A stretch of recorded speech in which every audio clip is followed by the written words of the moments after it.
प्यार से कहिए।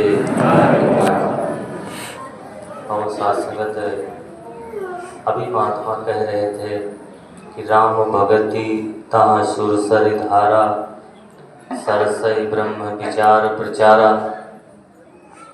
कहते हैं कि जहाँ राम की भक्ति की जाती हो, जहाँ पर प्रभु परमात्मा का गुणगान किया जाता हो, और हमें ऐसी गंगा में स्नान करना है, सरसई ब्रह्म विचार प्रचारा, जहाँ पर इस पार ब्रह्म परमात्मा का विचार और प्रचार होता हो। साथ संगत तहाँ बहे सुरसर की धारा। तो हमें विचार करना है कि वो धारा कौन सी है जिसमें हमें स्नान करना है। तो धारा यही है जो रब्बी पुरुषों ने धर्म ग्रंथों में लिखा है, जो बताया है कि अविरल धारा, हम चाहे जहाँ रहें, और ऐसी धारा में यदि हम स्नान कर रहे हैं तो हमारा जीवन सार्थक है। अन्यथा कबीरदास जी ने कहा है कि नहाए धोए क्या होत है, जो मन की गई न मैल, मीन सदा जल में रहे, धोए बास न जाए। साथ संगत विचार करने की बात है कि हम ये सोचें कि जिस पानी में, जिस गंगा में एक मछली रहती है, उसके मुक्ति का तो बात नहीं, उसकी बास भी नहीं जाती, चाहे हम जितना धुल लें। तो अब क्या सही है, क्या गलत है, ये अपने आप में एक विचार करने योग्य बातें हैं। तो आओ साथ संगत सदगुरु माता जी का जो संदेश है, दास महाराष्ट्र समागम गया था, वहाँ पर आदरणीय महात्मा राजपिता जी जो आवाम को संदेशा दे रहे थे। साथ संगत समझने की बात होती है। उन्होंने बताया कि संसार में दो प्रकार के इंसान होते हैं, एक आस्तिक, एक नास्तिक। आस्तिक परमात्मा को मानता है, नास्तिक परमात्मा को नहीं मानता। बातें सिर्फ इतनी सी हैं। लेकिन राजपिता जी बता रहे हैं कि ये दोनों एक ही प्रकार के हैं। इन दोनों से ऊपर उठ करके हमें परमात्मा को जानना होगा। रही बात यह कि एक मानता है और एक जानता है, तो हमें जानने तक पहुंचना है। इसके लिए एक उन्होंने उदाहरण दिया कि किसी मैदान में एक इंसान बैठा है और आंखें बंद किए हुए है, और कह रहा है कि सूरज होता ही नहीं है। वहीं पर एक इंसान है, वो भी साथ संगत नीचे मुड़ी किए हुए है, और वो समर्थन कर रहा है कि हाँ वास्तव में सूरज नहीं होता। और दूसरी तरफ उसी मैदान में एक कोने पर इंसान बैठा है, वो भी आंखें बंद किए हुए है, लेकिन वो भी कह रहा है कि सूरज होता है। अब सच्चाई कैसे की जाए पता लगानी चाहिए कि अब कुछ इंसान ऐसे आए, अब वहां पर देखते हैं कि संख्या किसकी ज्यादा है, उसी को हम मान लेते हैं। साथ संगत आज संसार की हालत यही है कि हम संख्या देख करके मान रहे हैं परमात्मा को, लेकिन वास्तव में सच्चाई क्या है इस पर कोई नहीं जा रहा है। इसी प्रकार एक कहानी का सहारा लेते हुए राजपिता जी ने कहा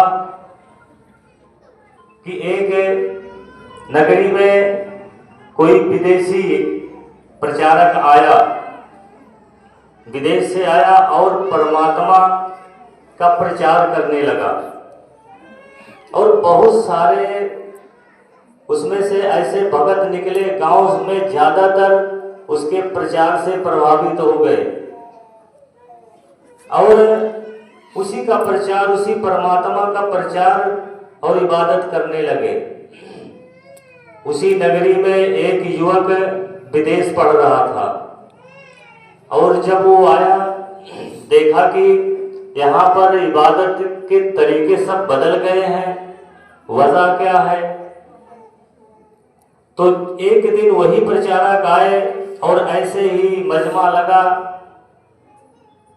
तो इंसान वो बच्चा ये सोचने लगा कि बात क्या है, इनके पास ऐसी क्या चीज है जो सारे लोग इनके अनुयायी हो रहे हैं।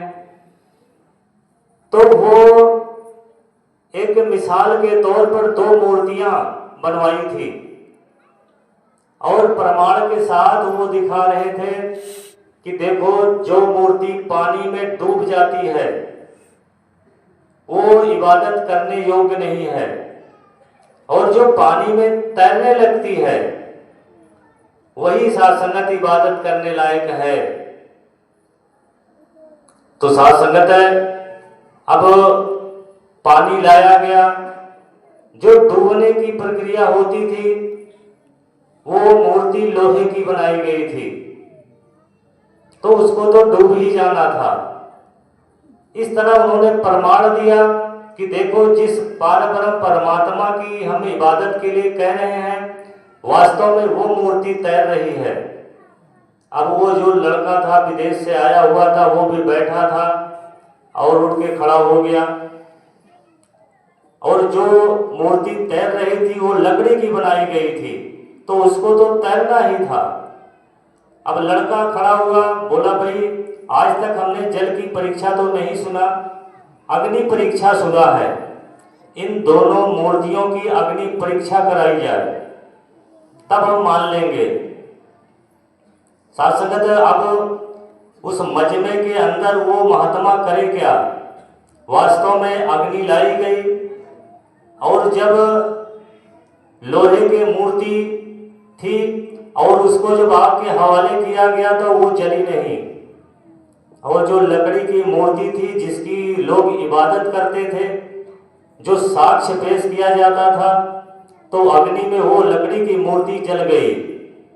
शासकत कहने का भाव क्या है कि हमें जो भी इबादत के तरीके हैं वो शासकत रब्बी पुरुषों ने जो कहा है, जो लिखा है, वही शासकत मान्य होगा। जिस तरह से कि अगर स्कूल में 40 विद्यार्थी हैं और एक टीचर गणित का एक सवाल देता है, सवाल दिया और हल करने के लिए कहा, तो इस बात को समझना है कि 20 विद्यार्थी के उत्तर गलत थे और 20 विद्यार्थी के उत्तर सही थे।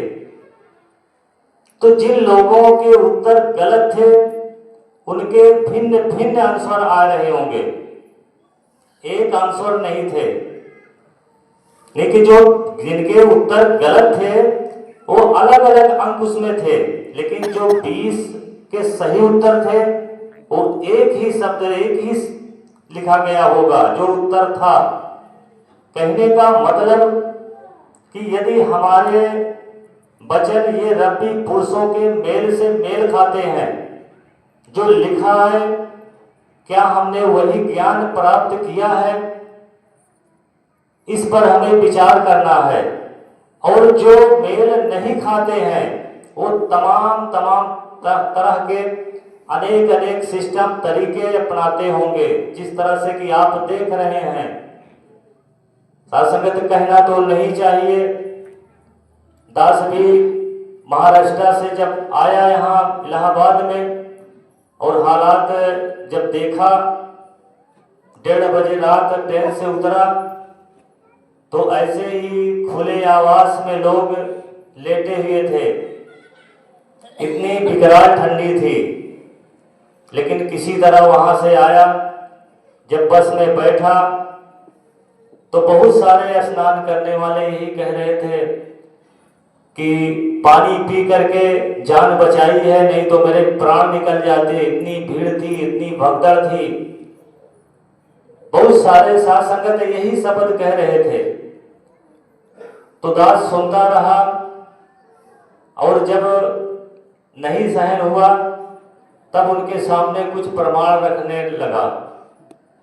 तो उसमें से एक ने कहा कि आप भी तो बैग लिए हो और वहीं गए थे नहाने। हमने कहा नहीं, यहाँ कुंभ हमारा नहीं था, हमारा कुंभ तो महाराष्ट्र में लगा हुआ था, हम वहां नहाने गए थे। साध संगत दास ने एक उदाहरण पेश किया और काफी तेजी के साथ ही पूरे बस वाले सुन ले। उन्होंने कहा कि आप जैसे लोग ये कह रहे हो, ऐसे ही एक मजमा उस समय भी लगा था जब आदि गुरु शंकराचार्य ने आवाज लगाया था कि कुरुते गंगा सागर गमनम व्रत प्रतिपालम मध्वा दानम ज्ञान ज्ञान विहीना सर्वमतेन मुक्ति न भजति जन्म सतेन। शासक तेजी से यही बात कहा कि आप जो लिखा है क्या वो कह रहे हो? अगर रब्बी पुरुषों की बाणी सही है तो सबके 20 जो उत्तर हैं वो सारे एक ही उत्तर होंगे, लेकिन जिन्होंने तमाम तरीकों से गलत हमें रास्ते पर ले जा करके बिठाया, उस पर विचार करना है। अगर वो लिखा गया है बात तो क्यों नहीं मानी जाती? हम क्यों वहां तक गए जहां पर जान की बाजी लग जाती है? साथ संगत सारे बस वाले सन्न हो गए। बहुत सारे प्रश्न किया गया कि आप कहां पर हो? भाई भगवान श्री कृष्ण जी को मान रहे हो, लेकिन उनके संदेश को आप जो श्रीमद् भागवत गीता में लिखा गया कि ना हम वेदन तपसा ना दाने ना चेज्या शक्यों विदुदष्टोम दष्टवा ना सिमाया था, ये तो लिखा गया है। हमारे नहाने से यदि बात बनती तो जो मीन और कछुए हैं उसमें कब के साथ संगत हैं, लेकिन कोई एक निकल करके आया कि मैं मछली से कछुए से इंसान बन गया आज के नहाने के बाद। लेकिन ये कबीरदास ने तो जो कहा कि उसकी बास मछली की बास नहीं खत्म हुई, तो फिर हमें किस तरफ जाना है, किस तरफ हम जा रहे हैं? ये मानव शरीर हमें किस लिए मिली है, इस पर विचार करना है हमें कि क्या हमारा रास्ता सही है या कि गलत है। हमें ऐसे काबिल पीर की तलाश करनी है जो हमें सही माध्यम सही रास्ता बता सके। और साथ संगत बहुत सारे मिसालें दास वहां रखा बस में, तो सब के सब कुछ तो गुस्से में थे बातें सुन करके, और कुछ साथ संगत मिशन की बड़ाई करने लगे कि वास्तव में हम वहां गए थे, बहुत साफ सफाई थी, बहुत अच्छी बात बताई गई। साथ संगत बात वहां अच्छी बात बताई गई थी, फिर अमल क्यों नहीं किया?